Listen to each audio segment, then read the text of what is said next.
Hello friends, welcome to tech complications. कैसे हो आप सब? उम्मीद है आप सब अच्छे होंगे। तो आज के इस एपिसोड में मैं लेकर आया हूँ नितिन सिंघानिया की भारतीय कला और संस्कृति बुक का रिव्यू। दोस्तों, आज के इस वीडियो में आपको पता चलेगा कि क्या इस किताब के माध्यम से आप यूपीएससी सिविल सर्विस परीक्षा की तैयारी कर सकते हो, क्योंकि भारतीय कला और संस्कृति वो विषय है जिससे काफ़ी सारे प्रश्न बनते हैं और बहुत से यूपीएससी एस्पिरेंट्स जो सिविल सर्विस एग्जामिनेशन की प्रिपरेशन इंग्लिश में कर रहे हैं वो इसके इंग्लिश एडिशन को तो बाय करते ही हैं, जिसका नाम है इंडियन आर्ट एंड कल्चर। तो आज की इस वीडियो में आपको पता चलेगा कि अगर आप सिविल सर्विस परीक्षा की तैयारी हिंदी में कर रहे हो तो भारतीय कला और संस्कृति की ये किताब कितनी इफेक्टिव साबित होगी आपके लिए।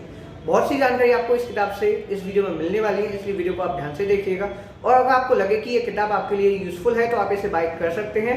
डिस्क्रिप्शन में आपको बाय लिंक मिल जाएगी। एमआरपी है इस बुक की ₹620 यानी कि 620 रुपये, लेकिन डिस्काउंटेड प्राइस पर ये अवेलेबल है क्योंकि इस समय फ्लिपकार्ट और अमेजोन पर चल रही है सेल, तो आप इसे चेकआउट कर सकते हैं काफ़ी लो प्राइसेस पे। और बाकी इस बुक को मैकग्रो पब्लिकेशन ने पब्लिश किया और ये इस बुक का 3rd एडिशन है। तो चलिए वीडियो को शुरू करते हैं और जानते हैं इस बुक के कंटेंट को बारीकी से।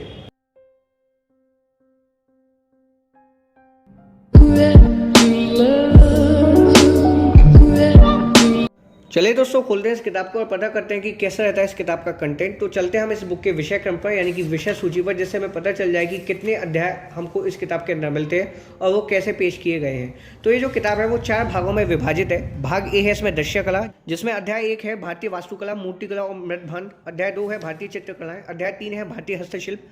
अध्याय 4 है भारत में यूनेस्को के विश्व धरोहर स्थलों की सूची। फिर ये भाग बी है इस किताब का प्रदर्शन कला, जिसमें अध्याय 5 आपको मिलेगा भारतीय संगीत। अध्याय 6 भारतीय नृत्य विधाएं। अध्याय 7 है भारतीय नाट्य कला। अध्याय 8 भारतीय कठपुतली कला। अध्याय 9 भारतीय सर्कस। अध्याय 10 भारत में मार्शल आर्ट। अध्याय 11 अमूर्त सांस्कृतिक विरासतों की यूनेस्को सूची।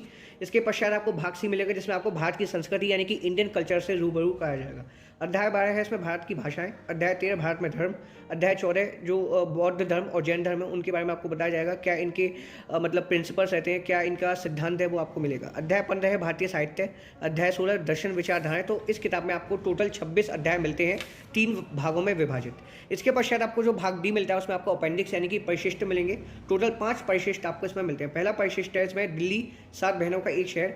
परिशिष्ट 2 है भक्ति व सूफी आंदोलन। परिशिष्ट 3 है भारत के प्रसिद्ध व्यक्तित्व। परिशिष्ट 4 है हाल के भौगोलिक संकेत। परिशिष्ट 5 है भारतीय कला एवं संस्कृति करंट अफेयर्स। ये 2019 प्रीलिम्स का जो क्वेश्चन पेपर यानी कि प्रारंभिक परीक्षा का प्रश्न पत्र वो आपको मिलेगा। भारतीय कला और संस्कृति से जो प्रश्न बने हैं 2019 के प्रीलिम्स में वो आपको कवर किए मिलेंगे, उनके आपको उत्तर भी मिलेंगे, साथ साथ आपको सभी प्रश्नों का स्पष्टीकरण भी मिलेगा हल के साथ। ये भाग ये है दृश्य कला। इसमें सर्वप्रथम अध्याय आपको मिलता है भारतीय वास्तुकला, मूर्तिकला और मृदभंड। तो इसमें आपको सर्वप्रथम वास्तुकला और मूर्तिकला के बीच में जो डिफरेंस रहता है, जो अंतर रहता है, वो आपको मिलेगा अंतर बिंदु के साथ। फिर भारतीय वास्तुकला का जो इतिहास है, जो हिस्ट्री है, वो आपको बताई जाएगी। जैसे कि भारतीय वास्तुकला का जो वर्गीकरण रहता है, हड़प्पाई कला, मौर्यकालीन कला, मौर्योत्तर कला, गुप्तकालीन कला और दक्षिण भारतीय कला में, वो आपको समझाया जाएगा।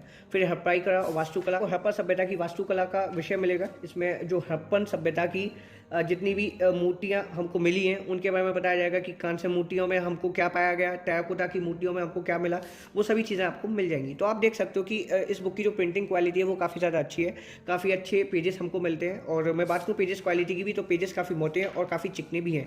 अगर आप इस किताब को पढ़ने बैठोगे तो आपको काफ़ी ज़्यादा आनंद आएगा और आप आनंद ही आनंद में इस किताब को पढ़ते चले जाओगे। सभी टॉपिक्स इस किताब के अंदर आपको कवर किए हुए मिल जाएंगे। ऐसा कोई भी टॉपिक नहीं है, ऐसा कोई भी विषय नहीं है जो इसमें छोड़ा गया हो। ये जो विषय रहते हैं जैसे कि हड़प्पन सभ्यता या फिर मौर्योत्तर कला के जो मतलब चीज़ें हमको मिली हैं, वो सब आपको क्लास 12 हिस्ट्री की टेक्स्ट बुक में भी मिल जाएंगी, जो एनसीईआरटी की रहती है इतिहास की।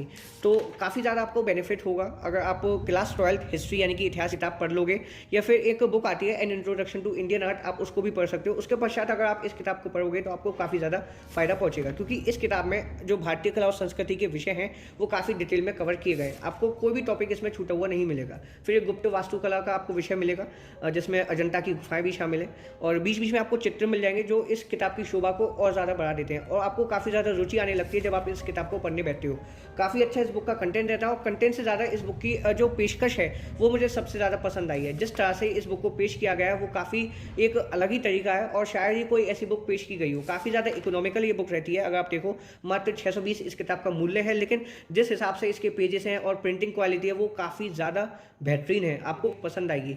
इसमें आपको थ्योरी क्वेश्चन के साथ साथ प्रश्न भी मिल जाते हैं, जिससे आप अपनी तैयारी कर सको और अच्छे से सिविल सर्विस परीक्षा की। वैसे तो ये ये किताब सिविल सर्विस परीक्षा के हिसाब से ही तैयार की गई है, लेकिन अगर आपकी रुचि है भारतीय कला और संस्कृति को जानने की, तब भी आप इस किताब को खरीद सकते हैं और ये सब चीज़ें जान सकते हैं। ये इसमें जितने भी मंदिर और मस्जिद रहते हैं, जो उनका आर्किटेक्चर रहता है, वो आपको समझाया जाएगा इस किताब में। फिर इसके पश्चात आपको पिछले वर्षों के प्रश्न मिलेंगे जो प्रारंभिक परीक्षा यानी कि प्रीलिम्स में आ चुके हैं।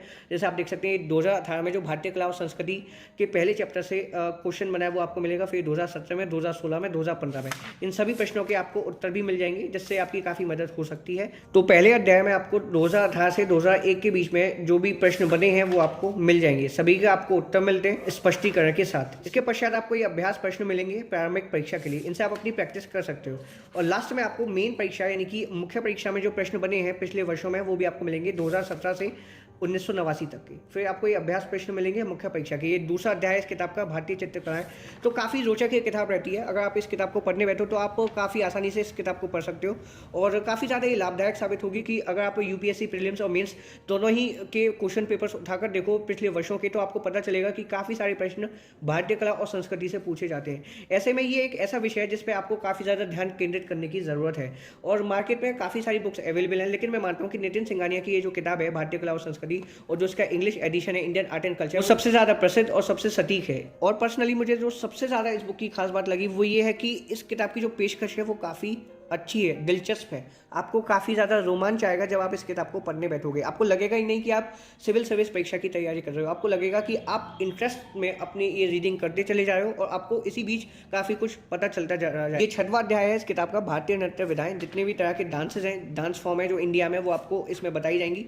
आपको सभी डांस फॉर्म के चित्र मिलेंगे, जो सबसे ज़्यादा खास बात रहती है। ऐसा नहीं है कि इस किताब में केवल थ्योरी आपको मिलती है, थ्योरी के साथ साथ जो विजुअलाइजेशंस मिलती है, जो मटेरियल मिलता है, जैसे चाहे वो इमेजेस हो, डायग्राम्स हो या फिर आपकी टेबल्स हो, वो इस किताब की क्वालिटी को और ज़्यादा इंक्रीज कर देती है। और जो प्रिंटिंग क्वालिटी है इस बुक की, उसकी तो मैं बार बार तारीफ करना चाहूँगा, काफ़ी ज़्यादा आकर्षित करने वाली है।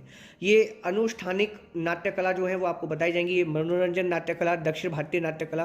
फिर ये 8वां अध्याय है भारतीय कठपुतली कला। तो ये किताब काफ़ी ज़्यादा आपके लिए लाभदायक साबित हो सकती है। आप इस किताब को ज़रूर से खरीदिएगा अगर आप यूपीएससी सिविल सर्विस परीक्षा की तैयारी कर रहे हैं और भारतीय कला और संस्कृति की तैयारी पर आप ज़्यादा ध्यान केंद्रित करना चाहते हैं। और मेरे हिसाब से कोई भी ऐसी किताब नहीं है जो इस किताब को इस समय टक्कर दे सके। ये 12वां अध्याय इस किताब का भारत में भाषाएं, जितनी भी भाषाएं रहती हैं, परिचय आपको मिलेगा। भारतीय भाषाओं का जो वर्गीकरण है वो आपको मिलेगा। भाषाओं का भारतीय आर्य समूह, प्राचीन भारतीय आर्य समूह, इसके पश्चात भाषाओं का मध्य भारतीय आर्य समूह, आधुनिक भारतीय आर्य समूह, द्राविड़ समूह।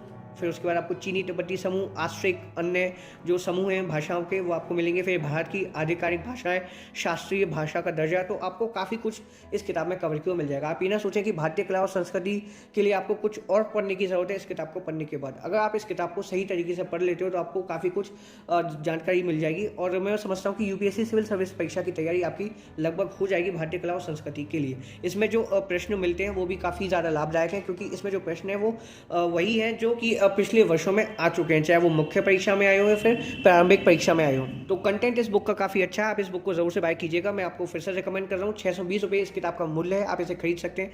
इसका इंग्लिश एडिशन भी अवेलेबल है, आप उसको भी बाय कर सकते हैं। उसकी वीडियो भी मैं ऑलरेडी बना चुका हूँ। अगर वो वीडियो आपने नहीं देखी है तो आपको सजेस्टेड टाइम उस वीडियो की लिंक मिल जाएगी। चाहे एडिशन इंग्लिश हो या फिर हिंदी, दोनों ही एडिशन काफ़ी ज़्यादा अच्छे हैं और इक्वल ही बेनिफिट है। अगर आप यूपीएससी सिविल सर्विस परीक्षा की तैयारी इंग्लिश में कर रहे हो तो आप इंग्लिश वाला एडिशन खरीदिए, और अगर आप सिविल सर्विस परीक्षा की तैयारी हिंदी भाषा में कर रहे हैं तो ये जो किताब आपके सामने है ये सबसे ज़्यादा सटीक और सबसे अच्छी किताब है भारतीय कला और संस्कृति के विषय के लिए। तो मैं आपको यही इंसिस्ट करूंगा, इस किताब को ज़रूर से खरीदिए। और ऐसा नहीं है कि अगर आप सिविल सर्विस परीक्षा की तैयारी कर रहे हो तभी ये किताब आपके लिए लाभदायक होगी। अगर आप केवल जनरल रीडिंग करना चाहते हो, सामान्य तौर पर आप पढ़ने में विश्वास रखते हो, तो ये किताब आपको काफ़ी कुछ दे जाएगी। ये परिशिष्ट 2 है इस किताब का, यानी कि अपेंडिक्स 2, भक्ति व सूफी आंदोलन के बारे में आपको इसमें डिटेल्स मिलेंगी। भक्ति आंदोलन का उदय वो आपको बताया जाएगा। फिर जो महत्वपूर्ण भक्ति संत हैं उनके बारे में आपको बताया जाएगा, जैसे कि आदि शंकराचार्य, रामानुज, माधवाचार्य, निम्बार्क।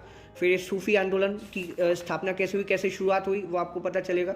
और भारत में विभिन्न सूफी सिलसिले, भारवर्दी सिलसिला, कादरी सिलसिला, नक्शबंदी सिलसिला, तो काफ़ी कुछ इस किताब में कवर किया गया है। ये आपको पिछले वर्षों के प्रश्न प्रारंभिक परीक्षा के मिलेंगे, फिर अभ्यास प्रश्न प्रारंभिक परीक्षा। तो कंटेंट काफ़ी ज़बरदस्त है इस किताब का। ये परिशिष्ट 3 है, भारत के प्रसिद्ध व्यक्तित्व। लास्ट में आपको ये एक चार्ट मिलेगा जिसमें आपको जो यूनेस्को की साइट रहती है जो इंडिया में है वो आपको मिलेंगी। मैं खोलकर दिखा देता हूँ, काफ़ी लंबा चौड़ा ये चार्ट है और ये चार्ट जो है वो काफ़ी ज़्यादा यूज़फुल आपके लिए प्रूव हो सकता है। जैसे कि आप देख सकते हैं, मैं आपको फुल्ली ओपन करके दिखा देता हूँ। ये एक फुल चार्ट है अनफॉर्चुनेटली आपको पूरा तो नहीं विजिबल होगा, लेकिन मैं ज़्यादातर चीज़ें आपको दिखा देता हूँ। आपको इमेजेस मिलेंगी और हर एक यूनेस्को के जो साइट्स हैं इंडिया में, उनके बारे में आपको कुछ हल्की फुल्की जानकारी मिलेगी। तो ये चार्ट भी काफ़ी ज़्यादा आपके लिए इंपॉर्टेंट हो सकता है। तो दोस्तों मुझे उम्मीद है कि आपको इस बुक के कंटेंट के बारे में अच्छे से आइडिया लग गया होगा, आप जान गए होंगे कि ये बुक कैसी रहती है। अगर वाकई ऐसा है तो प्लीज़ एक लाइक कर दीजिएगा, और अगर आपने चैनल को अभी तक सब्सक्राइब नहीं किया तो दोस्तों चैनल को सब्सक्राइब कर लीजिए, ताकि ऐसी ही वीडियोज़ आपको आने वाले समय में भी मिलती रहे। चलिए मिलता हूँ एक नेक्स्ट एपिसोड में। वीडियो देखने के लिए धन्यवाद।